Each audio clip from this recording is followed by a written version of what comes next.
नमस्कार सभी बच्चों को, राम राम। कैसे हो बच्चों? बढ़िया होंगे, शानदार हो, जानदार हो और बहुत बढ़िया से आप सब लोगों की बच्चों तैयारी चल रही होगी। तो जब भी अपन एग्जाम आते हैं बच्चों, तो इस एग्जाम्स के अंदर कोई भी पेपर हो, चाहे वो आरपीएफ का पेपर हो, एसएससी का पेपर हो, रेलवे का पेपर हो, इसके अलावा एसएससी जीडी, एसएससी एमटीएस से, SSC CHSL, SSC CPO, CGL, कोई भी पेपर होता है या फिर दिल्ली पुलिस का, सबसे ज्यादा जो क्वेश्चन पूछे जाते हैं आजकल ट्रेंडिंग के अंदर, वो पूछे जाते हैं कॉन्स्टिट्यूशन यानी संविधान के बारे में। और संविधान में भी देखो कहां कहां से क्वेश्चन बनते हैं। कुछ ऐसे फैक्ट है या फिर कुछ ऐसे टॉपिक है जहां से एसएससी बार बार संविधान से क्या करती है बच्चों, क्वेश्चन उठाती है। सबसे ज्यादा एसएससी क्वेश्चन पूछती है संविधान में भाग नंबर 3 मौलिक अधिकार से, फिर भाग नंबर 4 डीपीएसपी से। कुछ प्रश्न जो है बच्चों पूछे जाते हैं भाग नंबर 4 क्या है यानी फंडामेंटल ड्यूटीज के बारे में। और सबसे ज्यादा क्वेश्चन पूछे जाते हैं भाग 5 राष्ट्रपति, उपराष्ट्रपति, प्रधानमंत्री, मंत्री परिषद से संबंधित भी क्वेश्चन पूछे जाते हैं। लेकिन 3 टॉपिक और भी है इनके अलावा जहां से एसएससी बार बार क्वेश्चन पूछती है, दिल्ली पुलिस बार बार क्वेश्चन पूछती है। एक टॉपिक का नाम है अनुसूचियां, एक टॉपिक का नाम है संविधान सभा और एक टॉपिक का नाम है प्रस्तावना। ये 3 ऐसे टॉपिक है जहां से आरपीएससी भी जो है एकदम भर भर के क्वेश्चन पूछती है। तो आज अपन चर्चा करेंगे बच्चों संविधान सभा के बारे में। ये कंसेप्ट कंप्लीट अपन पढ़ेंगे, सारे फैक्ट अपन पढ़ेंगे। उन फैक्ट की चर्चा मैं आपके सामने करूंगा। लगभग 40 से 45 मिनट की ये क्लास रहने वाली है। एक एक पहलू पे आप और हम क्या करने वाले हैं बच्चों, चर्चा करने वाले हैं। तो संविधान सभा क्या थी, संविधान सभा ने क्या कार्य किए थे, संविधान सभा के द्वारा क्या क्या व्यवस्थाएं की गई थी। सबसे पहले तो पूछा जाए संविधान सभा क्या थी। संविधान सभा वो निकाय था जिसके द्वारा संविधान का क्या किया गया था, निर्माण किया गया था। ये जो है इसे अपन संविधान सभा कह सकते हैं। अब अपन एक टाइमलाइन के साथ चलेंगे। टाइमलाइन के साथ अपन कुछ थोड़ा सा इतिहास के पन्नों को खंगालते हैं किसके बारे में, संविधान सभा को पढ़ने से पहले। देखो जब संविधान सभा की चर्चा करते हैं तो सबसे पहले बात आती है 1895 1895 की बात आती है बच्चों। 1895 के अंदर बाल गंगाधर तिलक के द्वारा, आपको ये सारी चीजें टाइमलाइन के साथ में लिखवाऊंगा। 1895 में आपको पता है बाल गंगाधर तिलक, नाम सुना है आपने बिल्कुल। बाल गंगाधर तिलक के द्वारा भारत के अंदर सबसे पहले संविधान की मांग की गई।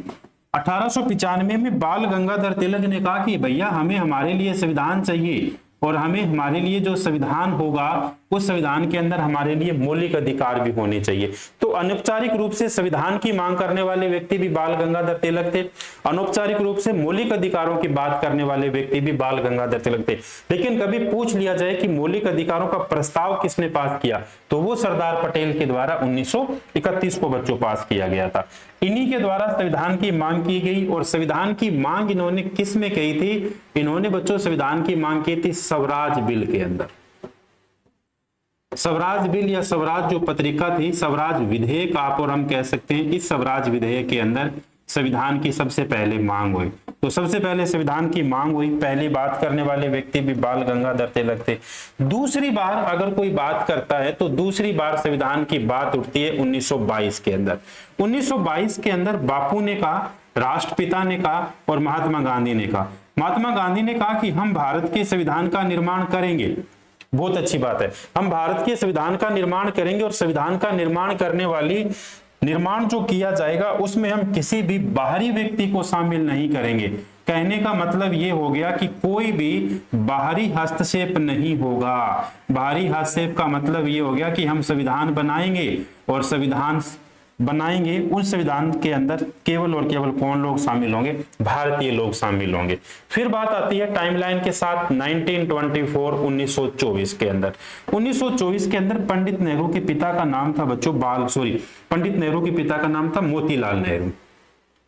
1924 के अंदर मोतीलाल नेहरू के द्वारा जो है भारत के अंदर सबसे पहले संविधान सभा की अनौपचारिक रूप से मांग की गई थी।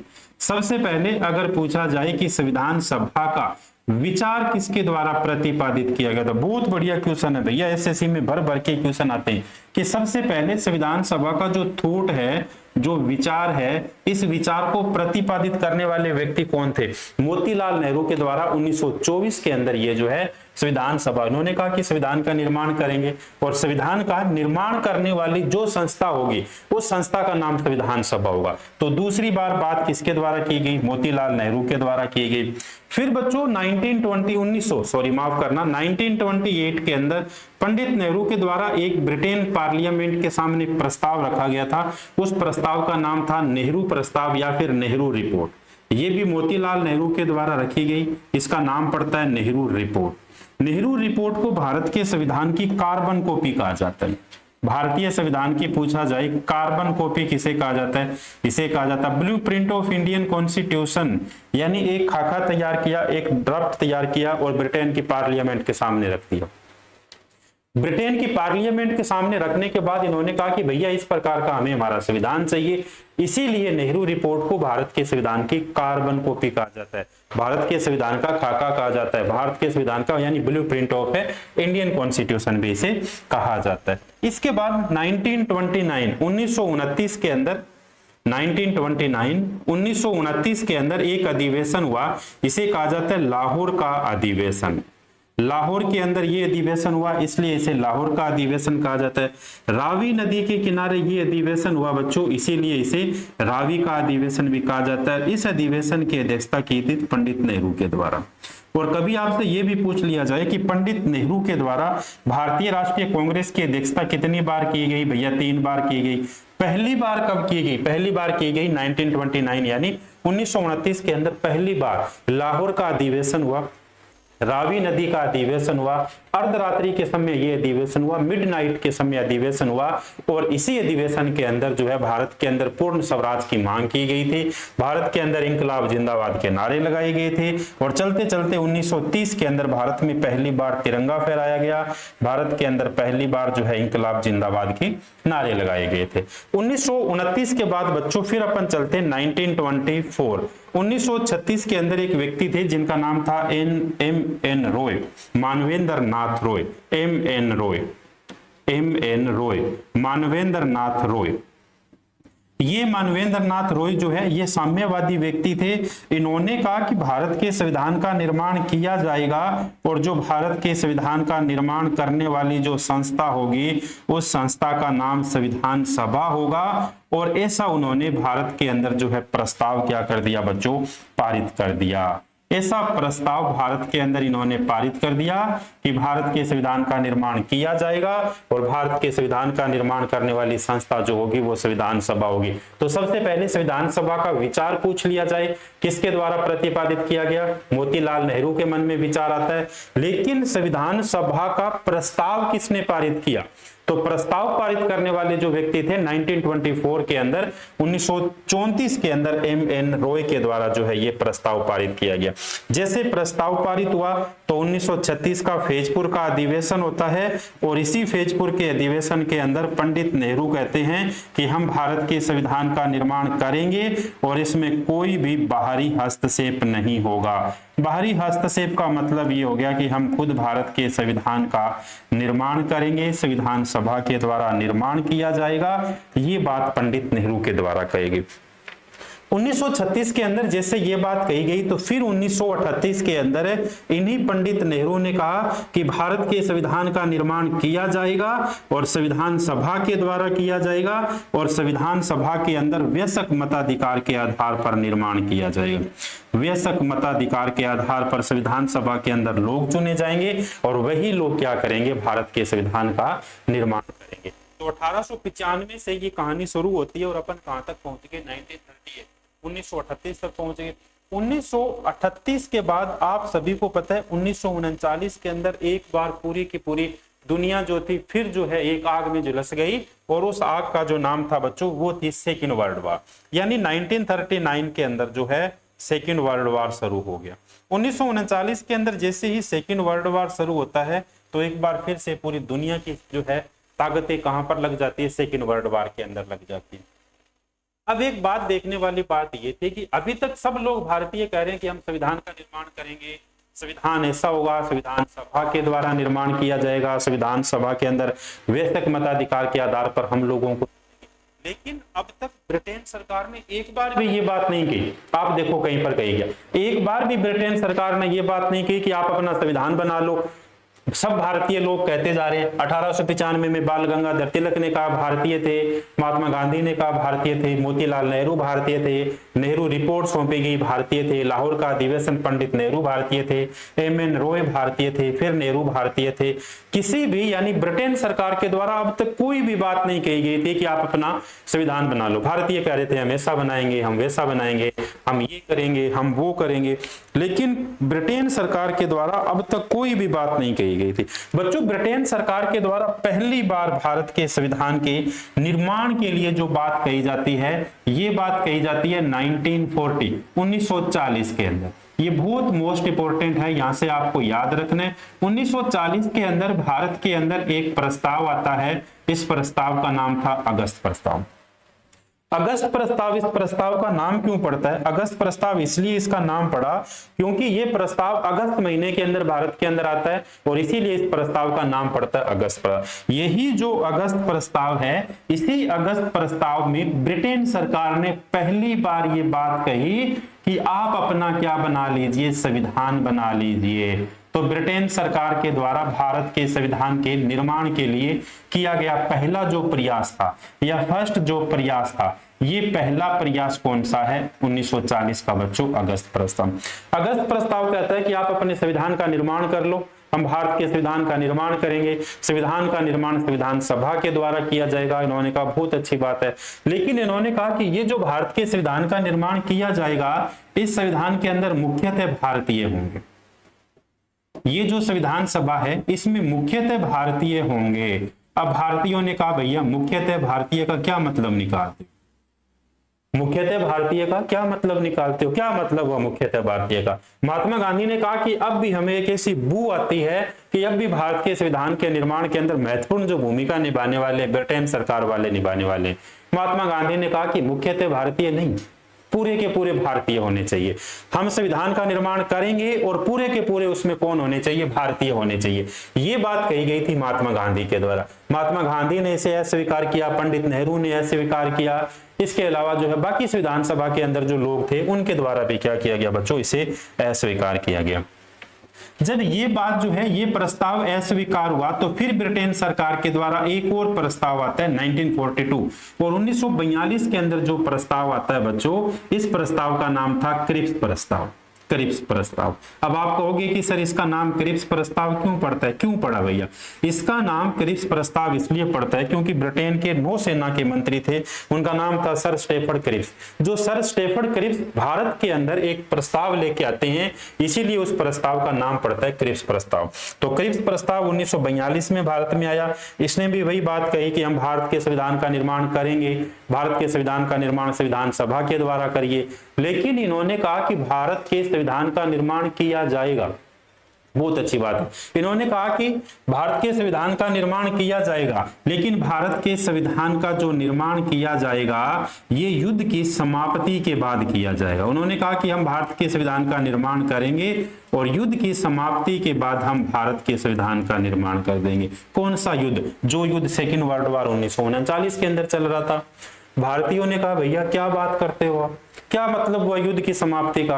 हो सकता है युद्ध समाप्त 1950 के अंदर हो, 45 में हो, 55 में हो, 60 में हो, हमें क्या मालूम इससे। दूसरी बात उन्होंने कहा कि ये भी तो हो सकता है कि ये जो सेकेंड वर्ल्ड वॉर चल रहा है, इस सेकेंड वर्ल्ड वॉर के अंदर आप हार भी तो सकते हो। बिल्कुल इन्होंने कहा कि नहीं, हम संविधान का निर्माण करेंगे और युद्ध के साथ साथ करेंगे। इसलिए ये प्रस्ताव भी भारत के अंदर क्या हो गया बच्चों? अस्वीकार हो गया। तो 1940 का भारत के अंदर प्रस्ताव अस्वीकार हुआ, बिल्कुल आपको नोट करना है। साथ साथ 1942 का जो क्रिप्स प्रस्ताव है, वो भी भारत के अंदर अस्वीकार हुआ। जब दोनों भारत के अंदर ये प्रस्ताव अस्वीकार हो गए, तो एक छोटी सी बच्चों बीच में आपको सूचना याद रखनी है। 1945 और 1945, 1945 के अंदर ब्रिटेन के प्रधानमंत्री के चुनाव हुए थे, ब्रिटिश प्राइम मिनिस्टर के चुनाव हुए थे। और जैसे ही ब्रिटेन के प्रधानमंत्री के चुनाव हुए थे, ब्रिटेन के प्रधानमंत्री जो थे विल्सन चर्चिल जो थे, उनकी हार होती है और ब्रिटेन के प्रधानमंत्री बन जाते हैं बच्चों यहां पर क्लेमेंट एटली। 1945 के अंदर क्लीमेट एटली ब्रिटेन के प्रधानमंत्री बने, और जैसे ही क्लीमेट एटली ब्रिटेन के प्रधानमंत्री बनते हैं बच्चों, ये ब्रिटेन का प्रधानमंत्री था लेबर पार्टी का। एसएससी कई बार पूछती है कि जिस समय भारत स्वतंत्र हुआ उस समय ब्रिटेन के अंदर किस दल की सरकार थी, तो आपको याद रखनी है उस समय ब्रिटेन के अंदर लेबर पार्टी की सरकार थी। लेबर पार्टी की सरकार थी। क्लीमेट एटली जो है वो ब्रिटेन के क्या थे, ब्रिटेन के प्रधानमंत्री थे, यानी ब्रिटेन के प्राइम मिनिस्टर थे। और वर्तमान में पूछा जाए तो वर्तमान के अंदर भी लेबर पार्टी की सरकार है। कहां पर, ब्रिटेन के अंदर। और ब्रिटेन के अंदर वर्तमान के अंदर 58वें प्रधानमंत्री बने थे, जिनका नाम था कीयर स्टारमर, जो है वो ब्रिटेन के क्या बनते हैं, प्रधानमंत्री। ऋषि सुनक को हराकर वो ब्रिटेन के अंदर यानी 7 समंदर पार ब्रिटेन के क्या बने बच्चों, प्रधानमंत्री बने। तो यहां तक आपको कहानी समझ आई होगी। 1945 के अंदर जैसे ही ब्रिटेन के प्रधानमंत्री क्लीमेट एटली प्राइम मिनिस्टर के पद की शपथ लेते हैं बच्चों, तो जैसे ही शपथ लेने के बाद अब भारत के अंदर 1942 का जो भारत छोड़ो आंदोलन था, रही खई कसर उसने निकाल के छोड़ दी थी। अब एक बात तो स्पष्ट है कि अब हिंदुस्तान को जितना जल्द हो सके हमें क्या करना पड़ेगा, आजाद करना पड़ेगा। और कोई चारा नहीं था ब्रिटेन के प्रधानमंत्री के पास। क्यों नहीं था? इसलिए ब्रिटेन के अंदर चारा नहीं था क्योंकि एक तो यूएनओ की 1945 के अंदर स्थापना हो चुकी थी, वो भी बार बार दबाव डाल रहा था भारत के ब्रिटेन के ऊपर कि आप हिंदुस्तान को क्या कर दीजिए, आजाद कर दीजिए। दूसरी तरफ 1942 का जो भारत छोड़ो आंदोलन था, इंडिया क्विट मूवमेंट जो था, उसने सारी रही खई कसर जो थी निकाल के छोड़ दी थी। कोई चारा नहीं था कि अब लंबे समय तक हिंदुस्तान के ऊपर हम लोग राज करेंगे। अब ये थी कि जितना जल्द हो सके इनका संविधान का निर्माण कर दीजिए और भारत को क्या कर दीजिए, आजाद कर दीजिए बच्चों। अब जैसे ये कहानी चलती है पूरी की पूरी 1945 के अंदर, तो ब्रिटेन के प्रधानमंत्री क्लीमेट एटली के द्वारा घोषणा की गई, और घोषणा की गई थी ब्रिटेन के पार्लियामेंट से। और घोषणा के अंदर इन्होंने कहा कि भारतवासियों आप अपने संविधान का निर्माण कर लीजिए। इन्होंने कहा कि आप अपने संविधान का निर्माण करिए, जितना जल्द हो सके हम हिंदुस्तान को क्या करने जा रहे हैं, स्वतंत्र करने जा रहे हैं। ब्रिटेन के प्रधानमंत्री जो क्लीमेट एटली थे, इन्होंने ब्रिटेन की पार्लियामेंट में और ब्रिटेन की पार्लियामेंट में आके ये कहते हैं कि भारतवासियों आप अपने संविधान का निर्माण करिए, जितना जल्द हो सके उतना हम हिंदुस्तान मुल्क को यानी भारत को क्या करने वाले हैं, आजाद करने वाले हैं। ये घोषणा ब्रिटेन के प्रधानमंत्री के द्वारा की गई थी। और इसी के बाद जो है ब्रिटेन सरकार की तरफ से, ब्रिटेन के प्रधानमंत्री क्लीमेट एटली की तरफ से भारत के अंदर एक मिशन भेजा जाता है बच्चों, और उस मिशन का जो नाम था वो था कैबिनेट मिशन। यहां से कहानी शुरू होती है कैबिनेट मिशन की। ये जो मिशन था, इस मिशन का नाम था बच्चों कैबिनेट मिशन। कैबिनेट मिशन, ये कैबिनेट मिशन किसके द्वारा भेजा गया? सबसे पहली बात तो ये कैबिनेट मिशन भेजा गया ब्रिटेन सरकार के द्वारा, यानी ब्रिटेन के प्रधानमंत्री क्लीमेट एटली के द्वारा। सबसे पहली बात तो इस मिशन का नाम कैबिनेट मिशन क्यों पड़ता है? देखिए नाम है कैबिनेट मिशन, इसमें कुल 3 लोग थे और तीनों के तीनों ब्रिटेन की जो पार्लियामेंट है, ब्रिटेन की जो संसद है, उस संसद के थे कैबिनेट मंत्री। इसीलिए इस मिशन का नाम क्या पड़ जाता है, इसीलिए इस मिशन का नाम पड़ता है बच्चों कैबिनेट मिशन पड़ता है। अब क्वेश्चन पूछा जाता है, देखिए कैबिनेट मिशन ब्रिटेन की पार्लियामेंट से रवाना हुआ 23 मार्च 1946 को। सारी चीजें आपको साथ साथ याद रखना। 23 मार्च 1946 को ब्रिटेन की पार्लियामेंट से रवाना होता है, हाउस ऑफ कॉमन ब्रिटेन की पार्लियामेंट है, वहां से रवाना हुआ। और 24 मार्च 1946 को 24 मार्च 1946 को ये कैबिनेट मिशन जो है दिल्ली पहुंच जाते हैं। भारत की राजधानी दिल्ली ये कैबिनेट मिशन पहुंचते हैं। जैसे ये कैबिनेट मिशन भारत की राजधानी दिल्ली के अंदर पहुंचता है बच्चों, तो अब एक क्वेश्चन पूछा जाता है कि कैबिनेट मिशन जो है, इस कैबिनेट मिशन के अंदर कुल कितने मेंबर थे? पहली बात तो ये जो कैबिनेट मिशन है, इस कैबिनेट मिशन में कुल कितने मेंबर थे? कैबिनेट मिशन के अंदर 3 मेंबर थे। पहली बात तो 3 मेंबर थे, तीनों के तीनों ब्रिटेन की पार्लियामेंट के मंत्री थे, इसीलिए इसे कैबिनेट मिशन कहा गया था। एक का नाम था सर स्टेफर्ड क्रिप्स, एक का नाम था बच्चों एवी अलेक्जेंडर। एवी अलेक्जेंडर, एक का नाम था sir Stafford Cripps. Sir Stafford Cripps ये इसके सदस्य थे। एक का नाम था एवी अलेक्जेंडर। एवी अलेक्जेंडर, इसके जो अध्यक्ष थे उनका नाम था सर पैथिक लॉरेंस। ये नाम आपको याद रखना है बहुत बढ़िया से, सर पैथिक लॉरेंस। अब कभी क्वेश्चन पूछा जाता है कि भारत के अंदर जो कैबिनेट मिशन आया था, ये कैबिनेट मिशन किसकी अध्यक्षता में भारत आया था? देखो 3 लोग थे इसके अंदर, 3 लोगों के अंदर एक तो थे sir Pethick Lawrence. Sir Pethick Lawrence जो है इसके क्या थे? चेयरमैन थे, यानी इसके अध्यक्ष थे। इन्हीं की अध्यक्षता के अंदर भारत के अंदर एक मिशन आता है जिसका नाम था sir Pethick Lawrence. Sir Stafford Cripps वहां की नौसेना के मंत्री थे, एक का नाम था एवी अलेक्जेंडर। ये वही सर स्टेफर्ड क्रिप्स है जो 1942 के अंदर कहां पर आए थे बच्चों? भारत के अंदर आए थे। तो यहां तक मेरे हिसाब से कहानी आपको समझ आ गई होगी। अब अपन यहां से कहानी को अपन क्या करते हैं? आगे बढ़ाते हैं। अगर आपने नोट नहीं किया है तो अगर आप 1 सेकेंड के लिए इसका क्या ले सकते हो बच्चों? स्क्रीनशॉट लीजिए, बहुत बढ़िया वाला इसका स्क्रीनशॉट लीजिए, फिर अपन जो है नेक्स्ट पॉइंट की ओर चलते हैं।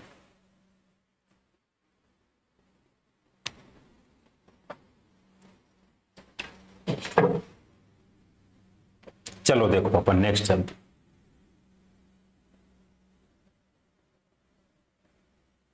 चलो नेक्स्ट पेज पे चलते हैं सीधा।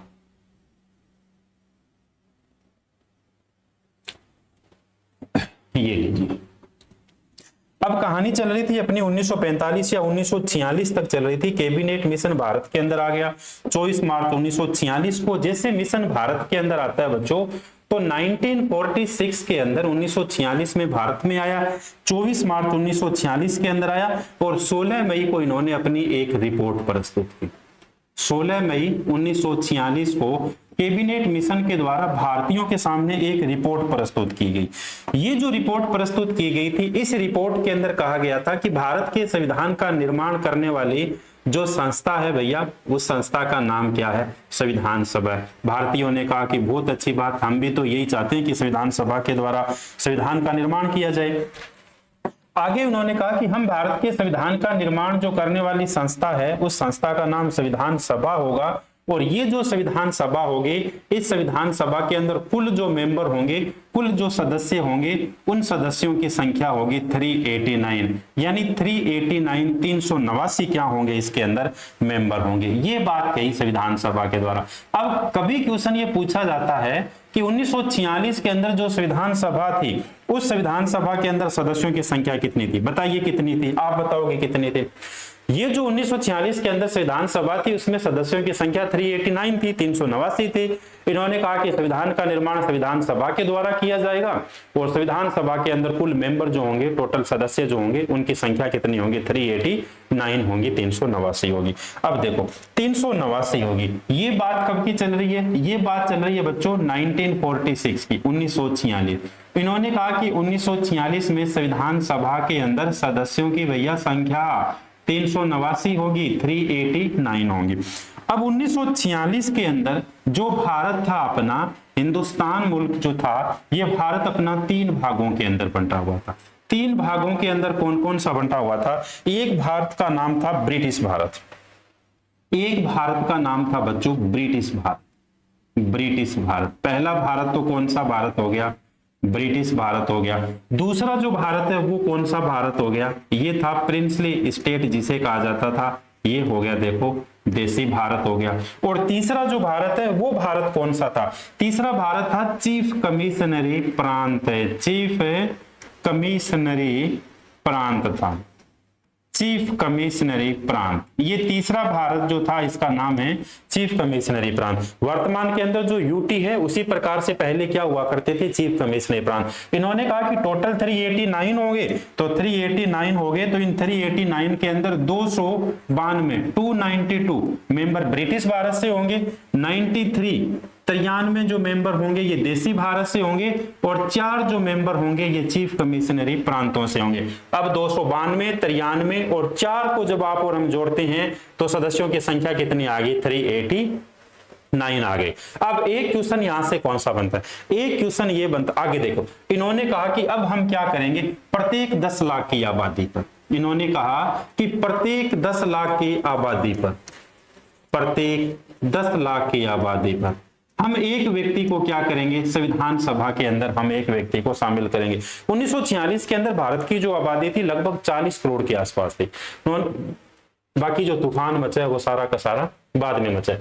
1940 के अंदर जो है भारत की जो आबादी थी वो 40 लाख के आसपास थे। इन्होंने कहा कि प्रत्येक 10 लाख की आबादी पर हम लोग एक व्यक्ति को चुनेंगे। ये फॉर्मूला यहां पर अपनाया गया, ब्रिटिश भारत के अंदर अपनाया गया। ये फॉर्मूला प्रत्येक 10 लाख वाला जो है देसी भारत के अंदर भी अपनाया गया। लेकिन ध्यान रखना बच्चों, ये फॉर्मूला यहां पर नहीं अपनाया गया। इन्होंने कहा कि 4 चीफ कमिश्नरी प्रांत है और 4 चीफ कमिश्नरी प्रांत से हम एक एक व्यक्ति को क्या करने वाले, शामिल करने वाले। तो 4 चीफ कमिश्नरी प्रांत कौन कौन से होंगे? सबसे पहले ए, फिर बी और फिर सी और डी। चारों की चारों आप अल्फाबेट के अंदर जो है अकॉर्डिंग आप लिखोगे ए बी सी डी। देखो ए से क्या बन जाता है बच्चों? ए से बन जाता है अजमेर। आपको सिर्फ ए याद रखना है। ए से बन जाता है अजमेर। उस समय अजमेर को कहा जाता था मेरवाड़ा, उस समय कहा गया था मेरवाड़ा। बी से बन जाता है देखो बलूचिस्तान, बलूचिस्तान मैं शॉर्ट में लिख रहा हूं बलूचिस्तान, ये वर्तमान के अंदर पाकिस्तान में। सी से बन जाता है कुर्ग, सी से बना कुर्ग, और कुर्ग कहां पर है? कुर्ग है कर्नाटक के अंदर, कुर्ग हुआ कर्नाटक के अंदर। और डी से क्या बन जाता है? कैपिटल ऑफ इंडिया, भारत की राजधानी दिल्ली, ये भी कहां पर है? भारत के अंदर है। तो आपको याद रखना है ए बी सी डी। ए से अजमेर, बी से बलूचिस्तान, सी से कुर्ग और डी से क्या बना? दिल्ली। अब आपसे कभी पूछ लिया जाए कि उस समय के 4 चीफ कमिश्नरी प्रांत जो थे वर्तमान में कितने, बताइए वर्तमान में कितने चीफ कमिश्नरी प्रांत है? तो वर्तमान के अंदर अब 3 रह गए। देखो अजमेर ये मेरवाड़ा राजस्थान के अंदर है, बलूचिस्तान पाकिस्तान में चला गया, कुर्ग कर्नाटक के अंदर है, दिल्ली भारत की क्या होगी?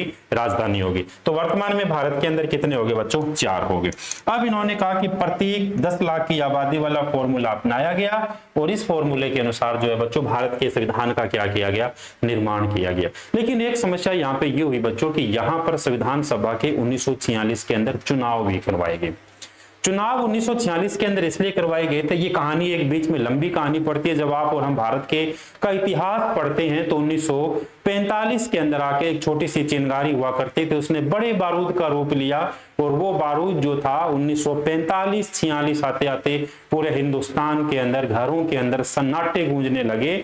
और वो जो कहानी थी बच्चों मोहम्मद अली जिन्ना की कहानी थी, भारत के पार्टीशन की कहानी थी, भारत के विभाजन की कहानी थी।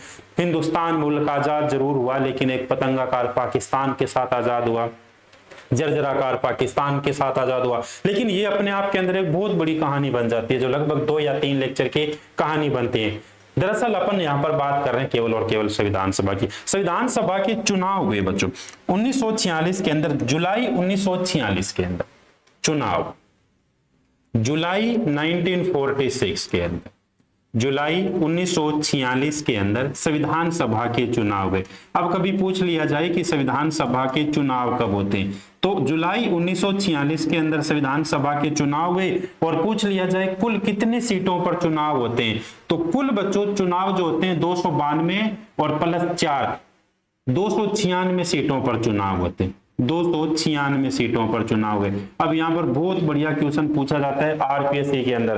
क्वेश्चन ये बनता है कि संविधान सभा के 1946 के अंदर चुनाव हुए थे, उसमें किसने हिस्सा नहीं लिया था? देखो ब्रिटिश भारत ने हिस्सा ले लिया और चीफ कमिश्नरी प्रांतों ने हिस्सा ले लिया, लेकिन ध्यान रखना देसी भारत ने यहाँ पर हिस्सा नहीं लिया था। देसी भारत ने अपने आप को यहाँ पर अलग रखा था। क्यों अलग रखा था? 2 इसके रीजन थे। एक सबसे बड़ा रीजन ये था कि देसी भारत को खुद को ही पता ये नहीं था, देसी भारत को इस बात का खुद को ही पता नहीं था कि आगे क्या होगा। हम लोग भारत में रहेंगे, हम लोग पाकिस्तान में रहेंगे, हम लोग कहां जाएंगे, हम लोग स्वतंत्र रहेंगे, क्या होगा क्या नहीं होगा, क्योंकि ये सारी चीजें जो है ये सारी चीजें 3 जून 1947 के अंदर 1946 के अंदर जाके जो बच्चों क्या होती है कवर होती है। तो उससे पहले जो है इन्होंने संविधान सभा के चुनावों के अंदर हिस्सा नहीं लिया था। 292 सीटों पर चुनाव हुआ और चुनाव का जो परिणाम निकलता है, चुनाव का जो नतीजा निकलता है वो नतीजा ये निकलता है कि 208 सीटें तो कांग्रेस के पास आती है। कांग्रेस के पास आने का मतलब हो गया पंडित नेहरू के पास आती है। यहां पर 73 सीटें मुस्लिम लीग के पास आती है, 73 सीटें मुस्लिम लीग के पास आती है। अब एक बात तो क्लियर हो गई थी कि मुस्लिम लीग भारत के संविधान का निर्माण नहीं करेगी भैया, मुस्लिम लीग के पास, मुस्लिम लीग मुस्लिम लीग के पास आती है। इसके अलावा 15 सीटें जो है अन्य पार्टियों के पास आती है, छोटी छोटी अन्य पार्टियां थी उनके पास एक एक सीटें आती है। तो कभी भी आपसे पूछ लिया जाए कि जो संविधान सभा का नतीजा निकलता है उसमें बहुमत किसके पास आता है, बहुमत आ गया कांग्रेस के पास। 208 सीटें कांग्रेस के पास आ गई, इसका मतलब संविधान सभा का, भारत के संविधान का निर्माण अब कौन करेंगे, कांग्रेस वाले भारत के संविधान का निर्माण करेंगे। और यहां पर जो मुस्लिम लीग थी, मोहम्मद अली जिन्ना जो है, इसने प्रत्यक्ष कार्रवाई करनी शुरू कर दी थी, इसलिए कि अब भारत के अंदर रहते हुए मोहम्मद अली जिन्ना भारत के संविधान का निर्माण नहीं कर सकता। क्यों नहीं कर सकता, इसलिए नहीं कर सकता क्योंकि इसे केवल और केवल कितनी सीटें आती है, मात्र 73 सीटें आती है। और सारा का सारा बहुमत किसके पास आता है, सारा का सारा बहुमत आ जाता है पंडित जवाहरलाल नेहरू के पास आता है। यहां से बच्चों कहानी शुरू होती है। ये जो है अगस्त महीने के अंदर, सॉरी माफ करना, जुलाई महीने के अंदर चुनाव हुए थे, अगस्त महीने के अंदर इनके परिणाम आते हैं और 16 अगस्त को मोहम्मद अली जो है सीधी कार्रवाई करते हैं। 16 अगस्त को मोहम्मद अली जिन्ना जो है सीधी कार्रवाई करते हैं। इसलिए सीधी कार्रवाई करते हैं क्योंकि भारत के संविधान का निर्माण अब मोहम्मद अली जिन्ना नहीं कर सकते। अब भारत के संविधान का निर्माण अगर कोई करेगा तो वो कौन करेगा, पंडित जवाहरलाल नेहरू, या फिर कांग्रेस के द्वारा या भारतीयों के द्वारा जो है संविधान का क्या किया जाएगा, निर्माण किया जाएगा। बिल्कुल क्लियर बच्चों। यहां से अब अपन सीधा आगे बढ़ते हैं, स्क्रीनशॉट लीजिए इसका और सीधा अपन बढ़ते हैं संविधान सभा की ओर। अब दो चीजें कवर होगी, कौन संविधान का निर्माण करेगा, भैया संविधान का निर्माण जो करेंगे वो करेंगे संविधान सभा के द्वारा संविधान का निर्माण किया जाएगा। अगर आपने स्क्रीनशॉट नहीं लिया तो एक बार आप इसका स्क्रीनशॉट लीजिए, बढ़िया वाला स्क्रीनशॉट। चलो अपन आगे बढ़ते हैं। अब देखो, अब अपन पॉइंट टू पॉइंट फिर अपन चलते हैं। मेरे हिसाब से सारी कहानी आपको पॉइंट टू पॉइंट समझ आ गई होगी। देखो, भारत की संविधान सभा की पहली बैठक जो एग्जाम्स के अंदर सीधी पूछी जाती है, first meeting of the constitution assembly, संविधान सभा की पहली बैठक। बच्चों संविधान सभा की पहली बैठक होती है 9 दिसंबर 1946 को। 9 दिसंबर 1946 को संविधान सभा की पहली बैठक होती है। पहली बैठक का निर्माण जो है नई दिल्ली के अंदर आयोजन किया जाता है। नई दिल्ली के अंदर पहली बैठक का आयोजन किया गया था। पहली जो बैठक थी इसमें 207 मेंबर ने भाग लिया था, यानी 207 सदस्यों के द्वारा संविधान सभा की पहली बैठक में भाग लिया गया था। और पहली बैठक का आयोजन किस स्थल के अंदर किया गया था, तो बच्चों ये किया गया था भारत का जो पार्लियामेंट है संसद भवन के केंद्रीय कक्ष में, central hall of the parliament. यानी ये जो संसद भवन है, इस संसद भवन का जो केंद्रीय कक्ष है, उस केंद्रीय कक्ष के अंदर इसका आयोजन किया गया। और प्रमुख कार्य ये किया गया था डॉक्टर सच्चिदानंद सिन्हा को, डॉक्टर सच्चिदानंद सिन्हा को अस्थायी क्या बनाया गया था, अध्यक्ष बनाया गया था, अस्थायी अध्यक्ष बनाया गया था। ये जो है संविधान सभा की कौन सी बैठक थी बच्चों, संविधान सभा की पहली बैठक थी। फिर आती है संविधान सभा की दूसरी बैठक, second meeting of the constitution assembly, संविधान सभा की दूसरी बैठक। संविधान सभा की दूसरी बैठक होती है 11 दिसंबर 1946 को। 11 दिसंबर 1946 को संविधान सभा की दूसरी बैठक हुई थी। संविधान सभा की दूसरी बैठक के अंदर प्रमुख कार्य जो किया गया था डॉक्टर राजेंद्र प्रसाद को, डॉक्टर, ये सारे आंकड़े आपको लिखने हैं, बहुत सारे आंकड़े हैं संविधान सभा के अंदर, डॉक्टर राजेंद्र प्रसाद को। और इन्हीं डॉक्टर राजेंद्र प्रसाद को टेम्परेरी चेयरमैन यानी अस्थायी क्या बनाया गया था, अस्थायी अध्यक्ष बनाया गया था। डॉक्टर सच्चिदानंद सिन्हा, सॉरी माफ करना, डॉक्टर राजेंद्र प्रसाद को अस्थायी अध्यक्ष बनाया गया। इसके अलावा एच.सी. मुखर्जी को उपाध्यक्ष बनाया गया, एच.सी. मुखर्जी को उपाध्यक्ष बनाया गया। फिर देखिए वी.टी. कृष्णमाचारी को भी उपाध्यक्ष बनाया गया, वी.टी. कृष्णमाचारी, कई जगह टी.टी. कृष्णमाचारी लिखा हुआ मिलता है, वी.टी. कृष्णमाचारी, कृष्णमाचारी, इन्हें जो है उपाध्यक्ष बनाया गया। दोनों के सामने मैंने लिखा, इन्हें भी उपाध्यक्ष बनाया गया, वाइस चेयरमैन बनाया गया, और इन्हें भी क्या बनाया गया था, उपाध्यक्ष बनाया गया था। फिर आती है संविधान सभा की तीसरी बैठक, third meeting of constitution assembly, संविधान सभा की तीसरी बैठक। संविधान सभा की तीसरी बैठक होती है 13 दिसंबर 1946 को। 13 दिसंबर 1946 को, 13 दिसंबर 1946 को संविधान सभा की तीसरी बैठक। जिस दिन संविधान सभा की तीसरी बैठक होती है उसी दिन पंडित जवाहरलाल नेहरू संविधान सभा के सामने एक डॉक्यूमेंट लेकर जाते हैं, एक दस्तावेज लेके जाते हैं। वो जो डॉक्यूमेंट था, वो जो दस्तावेज था, उसका नाम था उद्देश्य प्रस्ताव। यहां से एक बहुत अच्छा क्वेश्चन भी बनता है, उद्देश्य प्रस्ताव। उद्देश्य प्रस्ताव, पंडित नेहरू उद्देश्य प्रस्ताव लेके जाते हैं, लेकिन जो है संविधान सभा के द्वारा स्वीकार नहीं किया जाता है। ये जो उद्देश्य प्रस्ताव है, इसे स्वीकार किया जाता है 22 जनवरी 1946 को, 1946 को। क्यों नहीं किया जाता? क्योंकि अब तक तो क्लियर ही नहीं थी स्थिति कि संविधान भारत का बन रहा है, भारत का भारत एक रहेगा या मुल्क के 2 टुकड़े होंगे या मुल्क के 565 टुकड़े होंगे, ये किसी को पता ही नहीं था। तो ये जो है तीसरी बैठक के अंदर उद्देश्य प्रस्ताव रखे गए, और किसके द्वारा रखे गए? ये उद्देश्य प्रस्ताव रखे गए पंडित नेहरू के द्वारा रखे गए बच्चों। इसीलिए कभी भी पूछा जाए कि भारत के संविधान, माफ करना, उद्देश्य प्रस्ताव पंडित नेहरू के द्वारा रखे गए, क्या थे उद्देश्य प्रस्ताव? उद्देश्य प्रस्ताव भारत के संविधान की वर्तमान की प्रस्तावना। उद्देश्य प्रस्ताव भारत के संविधान की वर्तमान की क्या प्रस्तावना है, जिसे प्रीएम्बल्स ऑफ इंडियन कॉन्स्टिट्यूशन कहते हैं। तो ये उद्देश्य प्रस्ताव या उद्देश्य का कभी भी क्वेश्चन पूछ लिया जाए कि भारत के संविधान की प्रस्तावना के अप्रत्यक्ष जनक कौन है या अप्रत्यक्ष जनक कौन हो गए, पिता कौन हो गए, तो पिता कौन हो गए? पंडित नेहरू हो गए। क्यों? क्योंकि इन्हीं के द्वारा रखी गई थी, 13 दिसंबर 1946 को रखी गई, लेकिन स्वीकार किया 22 जनवरी 1947 को। माफ करना, ये 46 नहीं 47 है, ये 1947 है भैया, 1947। इसलिए 1947 है क्योंकि जनवरी आते आते ये स्थिति क्लियर हो गई थी कि अब पाकिस्तान का क्या होगा, निर्माण होगा। क्योंकि 1947 के अंदर जो है माउंटबेटन के द्वारा 3 जून 1947 को एक प्लान लाया गया था, जिसका नाम था माउंटबेटन प्लान। भारत विभाजन की घोषणा की गई थी। उसमें कहा गया था कि मुल्क के 2 टुकड़े होंगे, एक टुकड़े का नाम पाकिस्तान होगा और एक टुकड़े का नाम क्या होगा बच्चों? भारत होगा। तो ये संविधान के क्या हो गई? तीसरी बैठक हो गई। 3 बैठक क्रम के अंदर पूछी जाती है, पहली बैठक, दूसरी बैठक, तीसरी बैठक। 3 बैठकें हुई संविधान, माफ करना 3 बैठकें जो है क्रम से मैंने लिखा आपके सामने कि पहली बैठक, दूसरी बैठक और तीसरी बैठक। अब क्वेश्चन क्या बनता है? अब क्वेश्चन ये बनता है कि संविधान सभा की कुल बैठकें बताइए। संविधान सभा की कुल बैठकें कितनी होती है, टोटल मीटिंग कितनी होती है? तो बच्चों संविधान सभा की कुल बैठक जो होती है या कुल बैठकें जो होती है, ये होती है 165 + 1 = 166।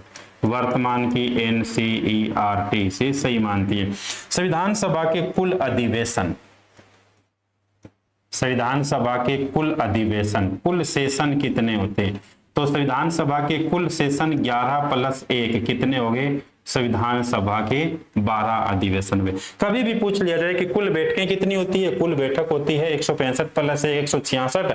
कुल अधिवेशन कितने होते हैं? कुल अधिवेशन हुए थे 11 + 1 यानी 12 अधिवेशन हुए थे। संविधान सभा की अंतिम बैठक, अब देखिए बहुत अच्छे यहां से क्वेश्चन बनते हैं कि संविधान सभा की अंतिम बैठक, संविधान सभा की अंतिम बैठक, संविधान सभा की अंतिम बैठक होती है बच्चों 24 जनवरी 1950 को। पहली बैठक 9 दिसंबर 1946 को और दूसरी बैठक 24 जनवरी 1950 को संविधान सभा की अंतिम बैठक हुई है। जिस दिन संविधान सभा की अंतिम बैठक हुई थी उस दिन क्या क्या कार्य किए गए थे? सबसे पहले 24 जनवरी 1950 को संविधान सभा की अंतिम बैठक, इसी 24 जनवरी को संविधान सभा के द्वारा राष्ट्रगान को स्वीकार किया गया। संविधान सभा के द्वारा राष्ट्रगान को स्वीकार किया गया, और राष्ट्रगान है कौन सा? जन गण मन। जन गण मन को स्वीकार किया गया, जो रविंद्रनाथ टैगोर के द्वारा लिखा गया। इसी 24 जनवरी 1950 को भारत का राष्ट्रगीत स्वीकार किया गया। भारत का राष्ट्रगीत स्वीकार किया गया, और भारत का जो राष्ट्रगीत स्वीकार किया गया था कौन सा? वंदे मातरम, बंकिम चंद्र चटर्जी के द्वारा वंदे मातरम लिखा गया। बंकिम चंद्र चटर्जी के द्वारा आनंद मठ से जो है ये लिया गया था। ये भी 24 जनवरी 1950 को स्वीकार किया गया। इसी 24 जनवरी 1950 को डॉक्टर राजेंद्र प्रसाद को डॉक्टर राजेंद्र प्रसाद को। भारत के संविधान जो है, भारत पहले सर्वसम्मति से क्या मान लिया गया था? राष्ट्रपति मान लिया गया था। सर्वसम्मति से इसे क्या मान लिया गया? राष्ट्रपति मान लिया गया था बच्चों। सर्वसम्मति से इन्हें राष्ट्रपति मान लिया गया था। अब देखो बच्चों, भारत का संविधान सभा जो है अपने आप के अंदर ये थोड़ा सा लेंथली टॉपिक है। अगर मैं आपको शॉर्ट चलते हुए ये टॉपिक कंप्लीट करवा दूं तो वो मजे वाली बात नहीं है। मजे वाली बात इसलिए नहीं है कि आप पढ़ो और वहां से क्वेश्चन ही ना आए, फिर आपको मजा नहीं आया इसके अंदर। तो ये कंप्लीट लगभग 40 मिनट की क्लास लग चुकी है। 40 मिनट के अंदर मैंने 60% इसे क्या कर दिया बच्चों? कवर कर दिया।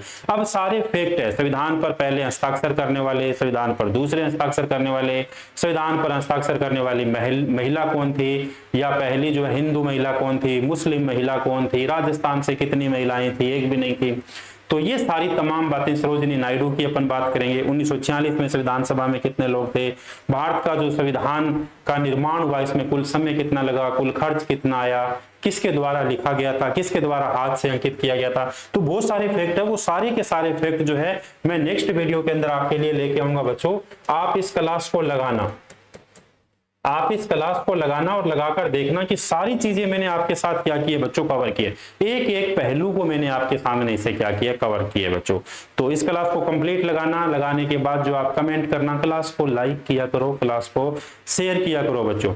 तो ये बहुत बढ़िया क्लास थी और ये जो है देखो लगभग 40 मिनट के अंदर अपन ने चीजों को कवर किया। सबसे पहले ये इतिहास जो था इसका वो अपन ने पढ़ा, हिस्ट्री जो थी वो अपन ने पढ़ी, फिर फैक्ट जो थे वो अपन ने पढ़े 1946, फिर अपन ने संविधान सभा की जो बातें थी वो अपन ने बच्चों कवर की। तो मिलते हैं बच्चों फिर से कल एक और नए सेशन के साथ में, नए सेशन यानी इसके पार्ट नंबर 2 के साथ। और कल वाली क्लास के अंदर मैं इसे लगभग जो है बिल्कुल लगभग क्या पूरा का पूरा 100% इसे आप और हम क्या करेंगे बच्चों? कवर करेंगे। Thank you.